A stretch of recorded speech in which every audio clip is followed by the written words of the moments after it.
coming to you live from CBT Studios in the heart of the Golden State. I'm your host, Matt, and join with me as always is my co-host, Roger. And this is the Cryptid vs. Cryptid podcast. Now let's get right into the tournament.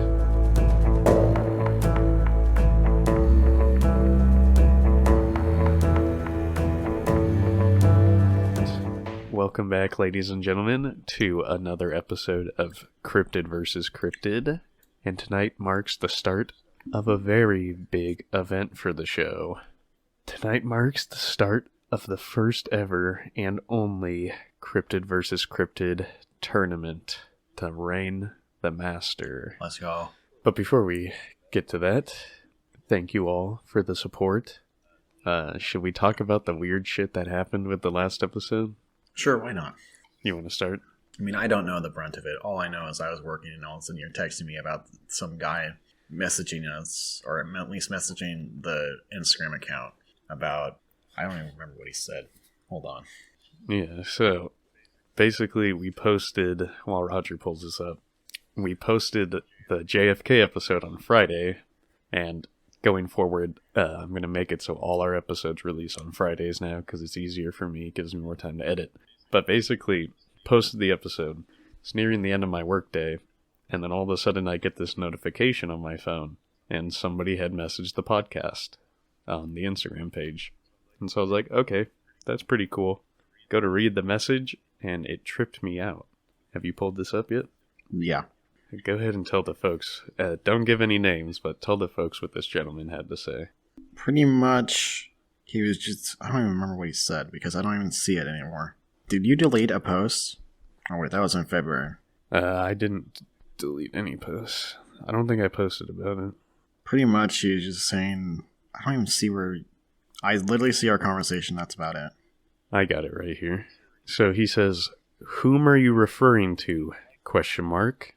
I don't like playing games with people, primarily those that involve personal feelings."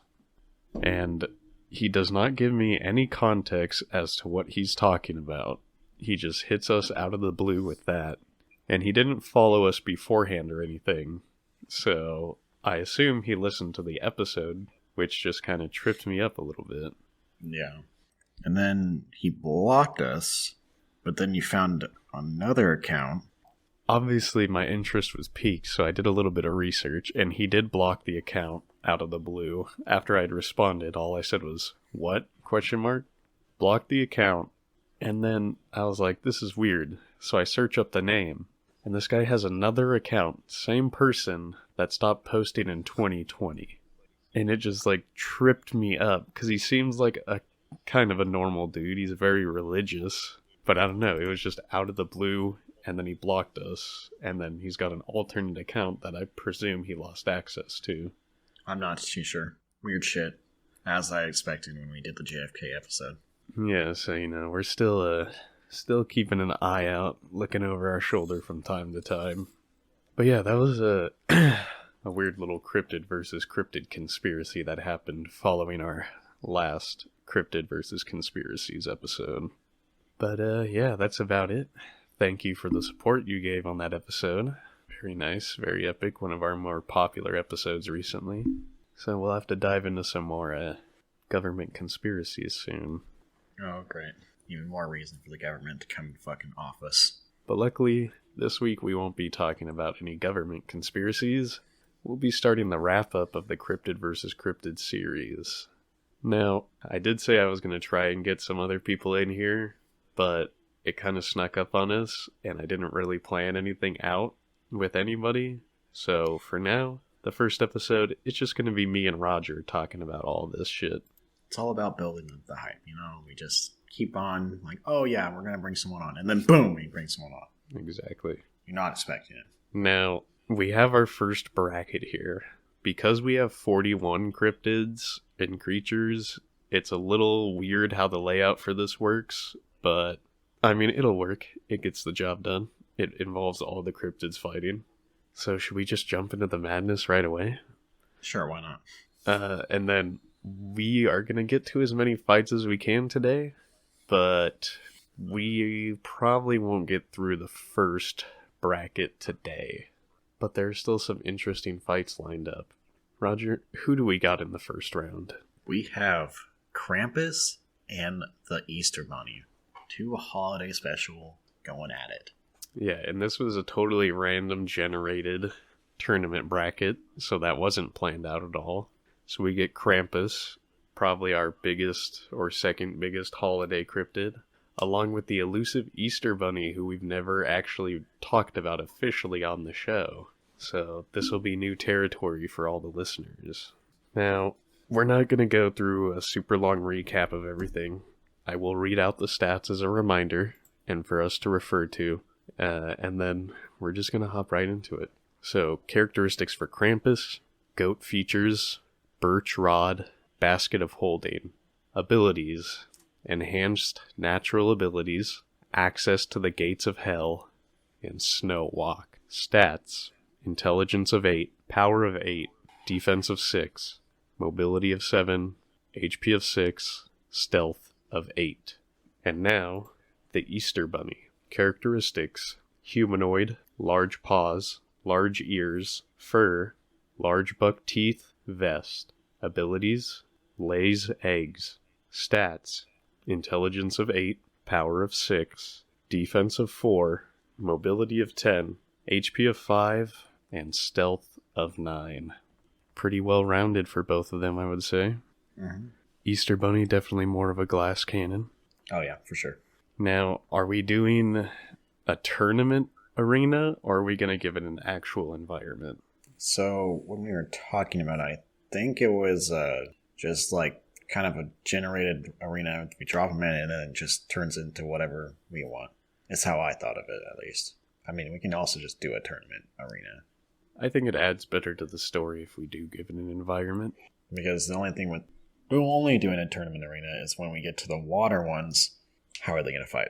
Yeah, exactly. And for all those wondering, we don't have any water cryptids in this first bracket, so we haven't had to move anybody around, but that might come up in the second bracket.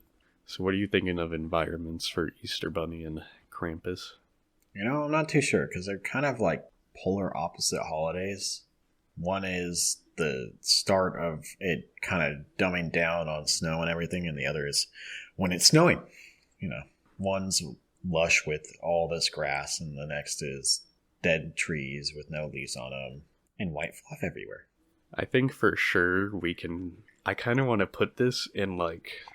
what's the word I'm looking for? I want it to be on like a street full of houses. Because the Easter Bunny's going to your house, dropping off eggs. Krampus is coming to you as you sleep at your house. So I think putting it in a neighborhood would be an interesting battle arena. Yeah, I can see that one. Probably the best option. Yeah, I think next would just kind of determine what the weather is looking like. Mm-hmm. Maybe a little light snow. Kind of like how it is in Auburn or something, where it's like not snowy, but it still shows up on the ground at least. So there's a little bit of snow stuck to the ground, but there's no crazy blizzard going on. Yeah. Now, one last question. I know we said we weren't going to edit any of the stats or abilities or anything, but do we want to have the Easter Bunny eggs actually do anything, or are they just actual, like, hollow eggs? I mean, what would we have them do? I don't know, maybe, like, a little explosion effect if he throws them. I mean, we could do it where it's, like, filled with confetti or something. It kind of offers a stun onto anyone he throws it on. Type of deal. Or like maybe a little distraction or something like that. Or it's filled with chocolate and the chocolate's boiling hot, so when it splashes on him, it fucking scalds him, and then also a stun effect.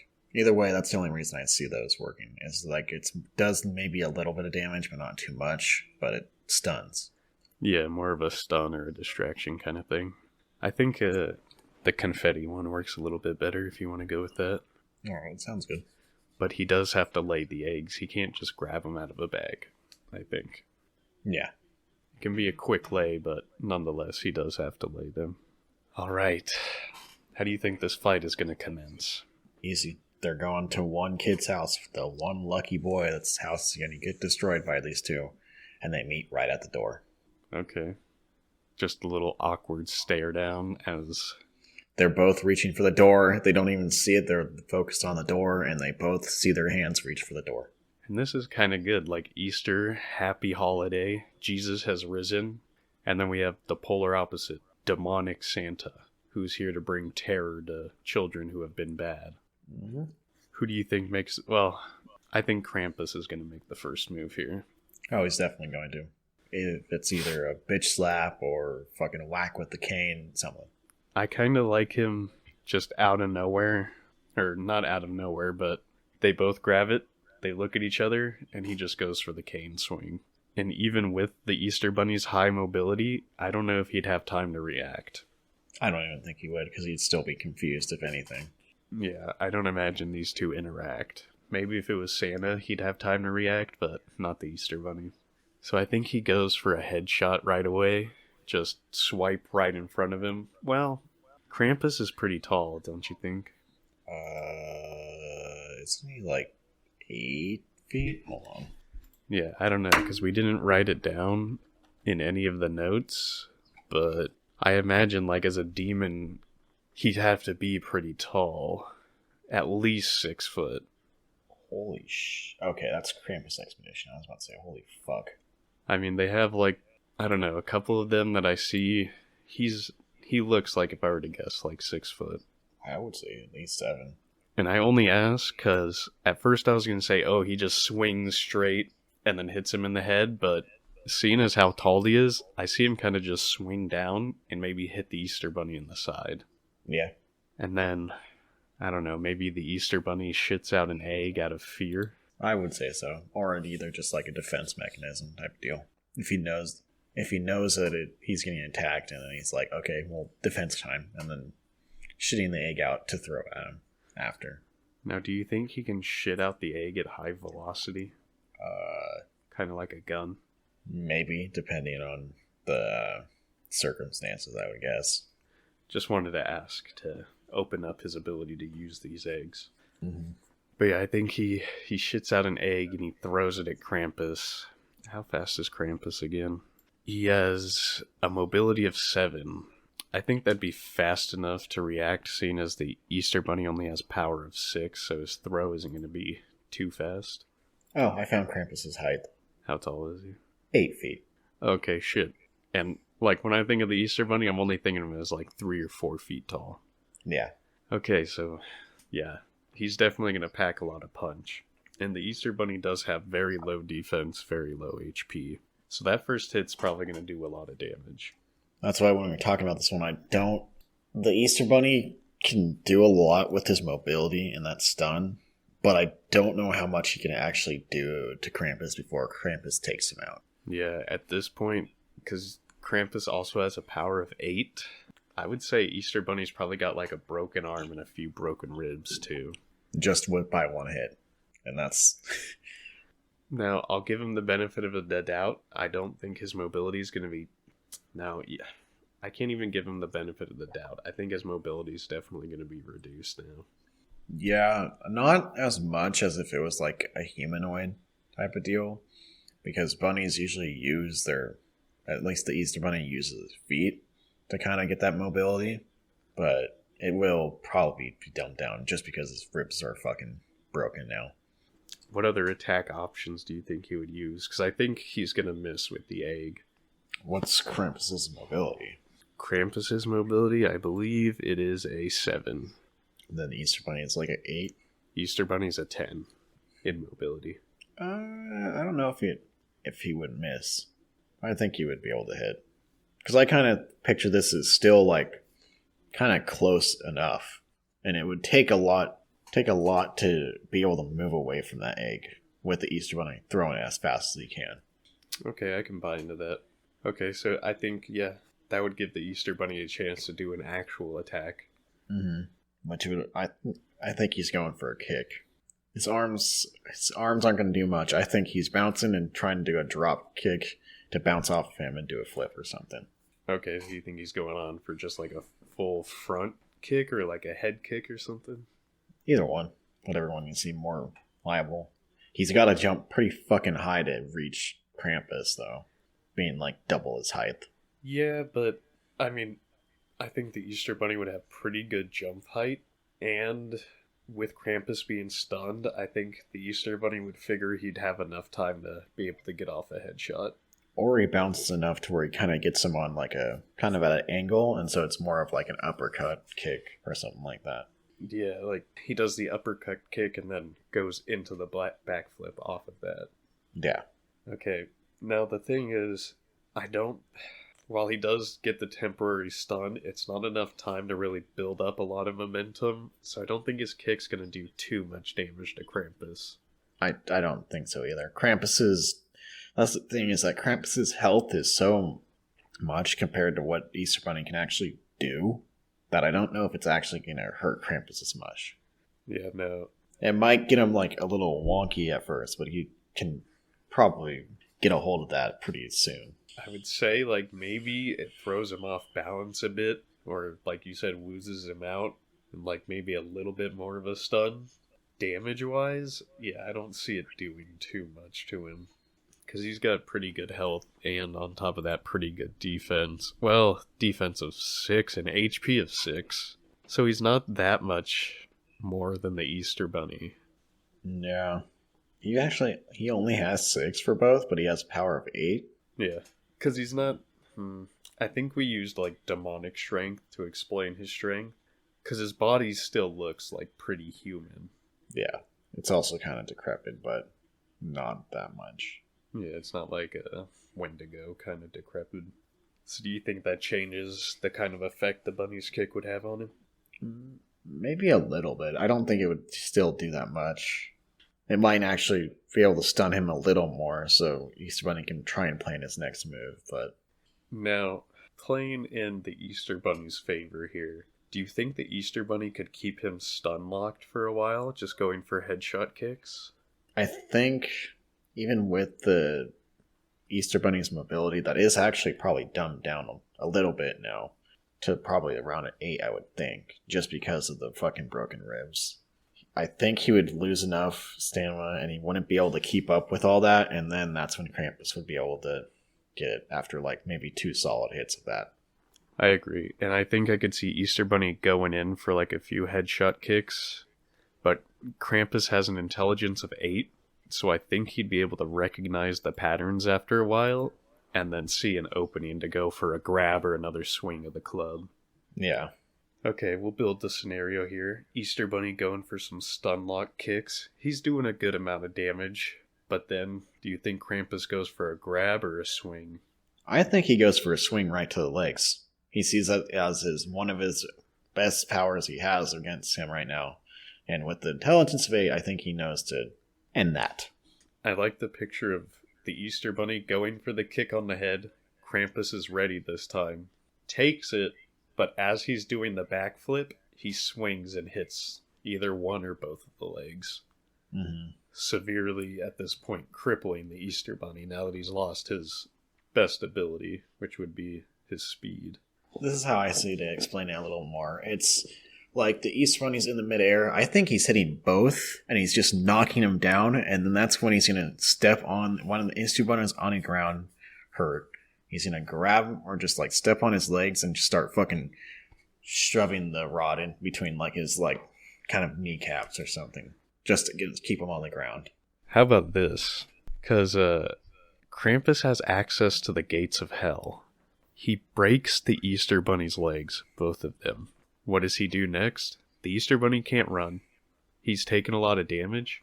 He summons the gates of hell and throws Easter Bunny into the pits of hell. I can see that. I like that finish.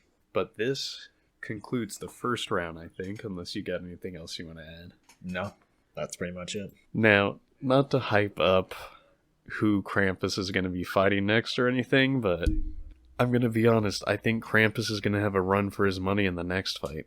I can't even see who he's fighting. So I know, that's the best part. I'll type it in and send it to you, but I think it's going to lead to a pretty interesting match. Yeah, I can see that. And I already know who I think is going to win. Yeah, of course. Alright, next, who do we got entering the battle arena? This is actually probably one of my favorite matches looking up to it right now. Skinwalker versus Skookum Monster. Yes. Before we get into any hypeness behind this fight, because it's going to be an interesting battle, let's run through some stats. Starting off, we have Skinwalker. Characteristics, strange eyes. Abilities, shapeshifting, mind invasion, dark aura, slight corruption magic. Stats, intelligence 9, power 9, defense 8, mobility 7, HP 7, stealth 10. Now before we go any further, do you remember anything about mind invasion, dark aura, or slight corruption magic? A little bit, not much. Because I don't really remember anything at all. I think the dark aura was kind of like another demonic type of deal, where he's like kind of cursed, mind corruption. I thought that was more of a rake thing, but A mind invasion. yeah, it's the same thing. It was more of a rake thing, I thought, but I mean, I guess he kind of has it, and then I don't even remember the last one. So The slight corruption magic. oh yeah, I can see that, because Skinwalker is more of just a shaman, and so either any magic, I think, is what Skinwalker's going to have. Any dark magic, that is. I don't want to say I'm already putting bets on who I think is going to win, but I think we should talk about the Skookum monster real quick. Characteristics, 8 to 9 feet tall, 300 to 400 pounds, thick, long fur. Abilities, extreme rage. Stats, intelligence 7, power 10, 11 with rage, defensive 8, mobility 7, HP 7, stealth 5. This is going to be a pretty big deal because he's one of the few... He is like the only normal-sized cryptid who can reach a power above 10. Yeah.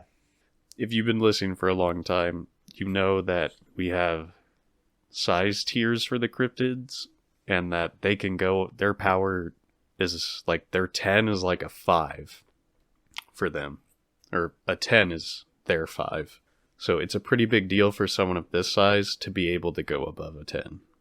Now, let's talk battle arenas. What do you think this one's looking like? Forest.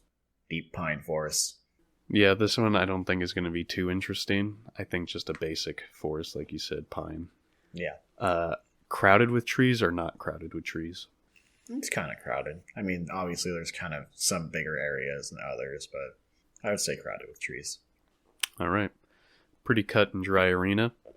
Let's hop into the action. How do you think they run across each other? Just randomly in the woods? Yeah. I mean, maybe the Skinwalker tries to act like a wounded animal or something, and Skookum Monster just kind of wants to end it. And that's when Skinwalker reveals that he can shapeshift, or it can shapeshift into anything. I like that. Go for the sneak attack right off the bat before he activates his rage. Yeah. Now, here's an interesting point I want to bring up to you. Skinwalker's got a mind invasion ability, and we know that Skookum Monster, pretty much whenever he's pissed off, rage is active, so this is going to be most of the battle. Do you think the Skinwalker could invade his mind and make him de-rage? I think it's possible. Because if he can, obviously when Skinwalker does this, I imagine he has to be in his base form, not a shapeshift form, but this could play big time for his ability to win this fight. Yeah. My thing is that when someone's in rage, I think it's a little harder to control them. Just think of how hard it would be if you were fully enraged by something and someone's like, calm down, calm down, calm down. You're not going to fucking calm down. It's probably just going to make you more pissed. And so I don't know how easy it would be. And I think Skinwalker would take some damage if he tries to do this. And not some, actually probably a lot. I agree with that point, but what do you think about him shifting the emotion he's feeling? Not just like calmness, but maybe he tries to shift his mind more into fear or anguish or something more like that. Mm-hmm. I don't know. I don't see the Skookum Monster being like fearful of anything, because he's kind of like a top league of his own. Okay, I can agree with that. Okay, now that we've kind of settled that matter, hopping back into the fight, we have The Skinwalker just got off a little cheeky sneak attack. Do you think that's going to do a lot of damage? And I imagine he transforms into a bison to do that, so he hit him with a power 9. I mean, what was this transformations that we had for him again? So, his power transformation is a bison. His defense transformation is a brown bear. His mobility transformation is a cougar. And his HP transformation is once again a bison. So when he's bison, he's got power 9 and HP 7 at once. I think it will do a hefty amount of damage. It's not nearly as powerful as Skooka Monster himself, but it is a 9, so it has to at least pack somewhat of a punch. Definitely. Now, after he gets this, I'm going to say Skooka Monster gets pushed back a little, maybe thrown a little bit off his feet. Not completely on the ground, but he's a little shaken up by this sneak attack. And then Rage activates. He's never seen anything like this, so it would be good for him to be like, oh, what the fuck? Yeah. Now, what do you think about the Skinwalker transforming into Cougar and then running up a tree to gain some advantage in height? I could see that. Definitely, because then he sees that. Because Skinwalker's intelligence, it's a 9 or something like that, right? It's a 9. He is one of our smartest cryptids. Yeah. So he's going to be a very good strategist. So I think he would have enough intelligence to know that Skooka Monster is pissed off. So he just climbs up the tree to try and get some high ground off. Yeah. Do you think Skinwalkers ran across Bigfoot type creatures before? Or do you think this is the first time either of them have ran into someone like them? I mean, it's possible. I don't know. Do you want it to be? I think we should go with the assumption that this is the first time they've seen something like each other, just to keep the kind of surprise factor. And I ask this because I think the response from the Skooka Monster is to pick up a rock, big rock, and just chuck it at the Skinwalker while he's in the tree. I was even thinking trying to take the tree down, but throwing a rock at it worse. I mean, which one would you want to go with? I mean, we can go with the rock first, I guess, and then, or a couple rocks, and then he notices it's not going to work. So he tries to throw the rock at the bottom of the stump to try and knock the tree down to get the Skinwalker off the tree. I almost kind of like your idea more, because if you think about it, he's kind of just caught off guard, pissed, completely lost in rage, and he just charges the tree to destroy it. And then I think this would throw off the Skinwalker, not only because he's going to be falling from a tree and that's not something easy to recover from, but he's just surprised that this thing is so strong. Yeah. Now, what do you think his response is? I imagine he's falling from a pretty big tree. Yeah.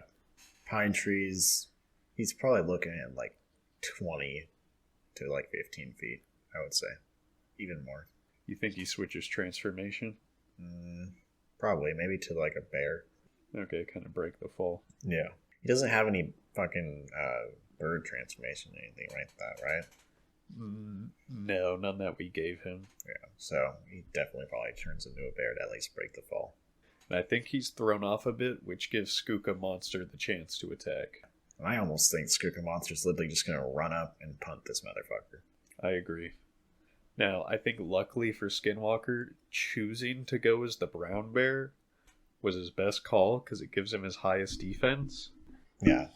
But I still think it's going to do a lot of damage. Yeah, and he won't go as far as if he stayed as the cougar, so he might kick him to the nearest tree, but not through it. No, he's pretty hefty in this form. Okay, so I think he's definitely still going to be shaken up, which would give Skooka Monster the chance for a follow-up. Mm-hmm. And I think he's cooled off a bit, not enough to knock away Rage, but for him to realize to grab a weapon or something. Maybe a stick or a rock. Probably a rock. Okay, so he's throwing it at him. Do you think the Skinwalker would have time to respond? He's not going to have mobility on his side, though. No, he won't. I think, because Skooka Monster's charging at him, maybe Skinwalker tries the same thing, but with the bison. So I don't know if Skinwalker would have a full understanding of his power yet. He might know that's okay, he might be a little tougher than me, but I might be able to take him or something. And so he charges at him with the bison. It's probably his best option, too, because he'll have the more HP on his side with that one. Yeah. So they collide. Who do you think? Do you think it's going to be they both get off an attack, or one gets off more of an attack?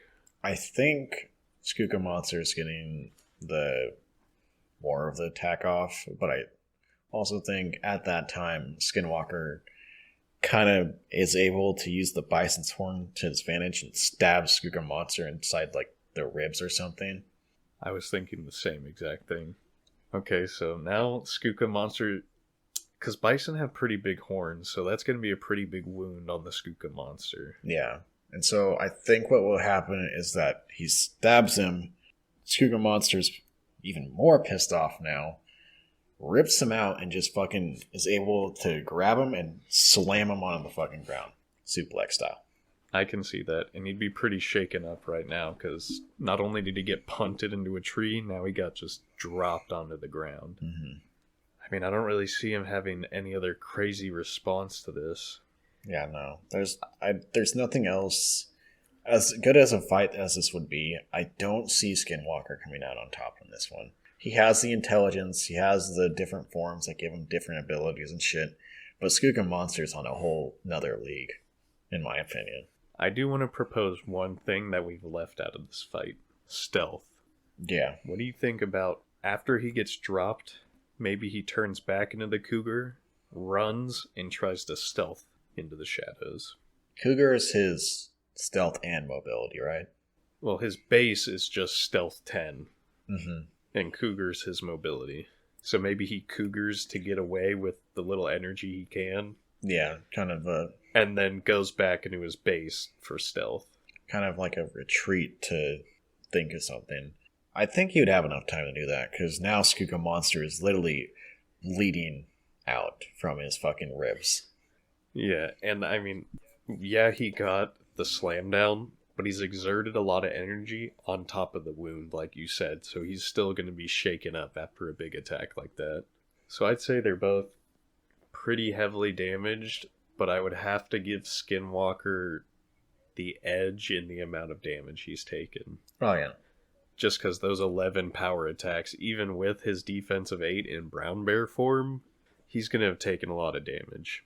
And now with the only thing is that with the Bison's health, he might have been able to not take as much damage with that, or at least absorb a lot of damage from that. Yeah, I think he could have absorbed a lot of the damage, but I still think he's gonna... He doesn't have a fatal wound like the Skooka Monster, but he's still shaken up a lot. Yeah. Now, I think this brings us to a very big point, because this isn't like a regular episode of Cryptid versus Cryptid where it's like, oh, well, he could have won like this or like this, and then we pick the winner. This is one route. We can only pick one way, and it does matter, because it leads into who proceeds the next round. Skinwalker with 9 intelligence, 10 stealth. It leads me to believe if he can stealth away completely, he would just leave the Skooka Monster to bleed out. With his intelligence, he might think that's the best idea, too. And it's not like the most dramatic end to a fight, but I think it is the most realistic. Yeah, with how Skinwalker is, he knows he can't take this. Like, he can't take any more of this. Skooka Monster may be bleeding out, but if he goes in, he's gonna die. And I think he's so lost in his rage at this point that he's just frantically running, looking for it, and he's not like trying to focus on some way to draw him out or some way to possibly find him himself. Because he doesn't have that much intelligence, so he couldn't even try and track him if he wanted to. No, I mean, I think he could track him if he wasn't so enraged and in pain. The rage kind of blinds him. I think Skinwalker's going to take the win, in my opinion, with the cheap strats. I mean, it's not even just cheap strats, it's just kind of thinking. That's how Wendigo won. No, I agree with you. It's not cheap, it's tactically the smartest move. All right, then I think we can say Skinwalker moves on to the next round. And if you look, I think his next competitor, that's going to make for an interesting fight. That is. The stealth's going to be kind of insane for that one. We're running up to close to our 45-minute mark. Do you want to try and squeeze in one more fight before we call it an episode? I mean, Yeah, I don't know if we want to squeeze the next one down from this one. Maybe a smaller one. A smaller one. Yeah. Looking at it, so we'll skip round 3. We won't spoil what it is. I can see one. So I see number 4, obviously extremely quick. Oh, it's the quickest one. 5, extremely quick. Yeah. I think 8 probably be pretty quick. That's what I was thinking too. 9 is going to be a big one. 7. I could see 7 lasting like 10-15 minutes. Yeah. 6 is... I don't even know what to think about 6. It's kind of like a wild one. Yeah, it could either go quick or it could go pretty long. I mean, we can either do... I don't know. I feel like we can knock out 5 and 4 pretty fucking quick and just get them out of the way. I was like, we could probably hit 4 and 5, like, right off the bat and finish this episode. So, we're hopping into the 3rd fight canonically, but this is the 4th fight on the bracket. We're talking some werewolf versus Dover demon. And I just realized I didn't pull up Dover demon. So let me look. It should be pretty close. Here it is. So let's start off with our boy Dover demon. Characteristics: alien-like appearance, lengthy limbs, 4 feet tall, yellow eyes, claws, no abilities. Intelligence 7, Power 4, Defense 3, Mobility 9, HP 5, Stealth 8. Not the most impressive stat lineup, but I could see him maybe winning like 1-2 fights against some other competitors. He's not the best. He's a cool cryptid, he's just not the best. No, and he's definitely not winning against his competitor. Oh no. Who is the werewolf, who has characteristics: fangs, claws, thick werewolf pelt, 8 feet tall, abilities: pack leader, superhuman strength and speed, low light vision, enhanced senses, intelligence 8, power 10, defense 8, mobility 9, HP 8, stealth 6. So this is why it's going to be quick. It's a pretty easy wash. So obviously we'll give it the rundown like we did every other fight. Where do you think this battle is taking place? I was going to say another forest, but I kind of like another forest, but there's like a road in between. And that's where they meet, on opposite sides of the road. A truck flies by, sees werewolf on one side, Dover demon on the other, yellow glowing, or is it yellow or red glowing eyes? For the Dover demon? Yeah. I believe we didn't, or no, we did. They're yellow glowing eyes. Yeah. Sees yellow glowing eyes with an alien-like figure popping out, and then this giant fucking dog creature that's standing on 2 hind legs coming out. Oh yeah, totally jacked and ripped and mean looking. And as the truck passed by, because they're focused on the truck, obviously, they cross paths and lock eyes. Now I'm gonna be honest. I see the Dover demon just booking it into the forest, running the fuck away. Yeah, that's his best bet. He needs to, in order to even stand somewhat of a chance, he needs the stealth or just a surprise attack in general. So I think he is going to stealth. But here's the problem with people stealthing against the werewolf. Not only does he have intelligence of 9, so he can think pretty quick. He has the canine senses too. He's got enhanced canine senses. And if you're running to go stealth, what does he have? Mobility 9. Honestly, I could see him just treating the Dover demon like a game, where he's running after it, maybe letting it think it's getting away, but then using his enhanced senses to find it like that. I'm going to make a cartoonish ending here, because obviously Dover demon can't do shit. The whole stealth thing is his entire thing, but if he can't even stealth the werewolf, he's done. Yeah, and I don't even see him escaping when he runs away at first. I imagine he tries to escape, And he thinks Werewolf kind of passes him by, knowing that he's over in that area, and just kind of walks by and acts like it. And then Dover Demon is kind of just sitting there like, oh my god, I did this, now I gotta go. And as he's thinking that, all he hears is a snarl right behind him and a fucking giant breath of air down his neck. And that's when Werewolf grabs him and fucking tears off his arms. Oh, he just rips his arms right off? Those things are weak, bro. There's no way he can not take damage from that. Oh no, I agree that he's way fucking stronger. I was just thinking maybe because he's got a fucking big ass bulbous head, maybe he just fucking bites right into his head, just crushing it. Oh, I'm not done yet. I'm just saying he rips off his arms first. No, keep going, keep going. Then as the Dover Demon even tries to run away, even though he can't, and he just flops on the ground, and that's when Werewolf just grabs it and then takes his head, and his dog-like canine senses come in, and he just fucking starts shaking it like a toy. He just starts playing with the demon's head? Yes. Okay. So does he like just shake it with his hands, or does he have like the Dover Demon's body in his mouth and he's just shaking it around like a dog? Just like a dog. I like it. And do that's that the end. More. Oh, No. so he just dies from like brain damage from his being shaken And so much. fucking blood loss of his arms being completely ripped off. That's pretty much it. There's no way I can sugarcoat how easy of a wash that is. No, yeah. I mean, I don't know which one's gonna. I think the next one's gonna be an even faster wash, but that's definitely the second fastest wash of this entire fight so far. Oh yeah.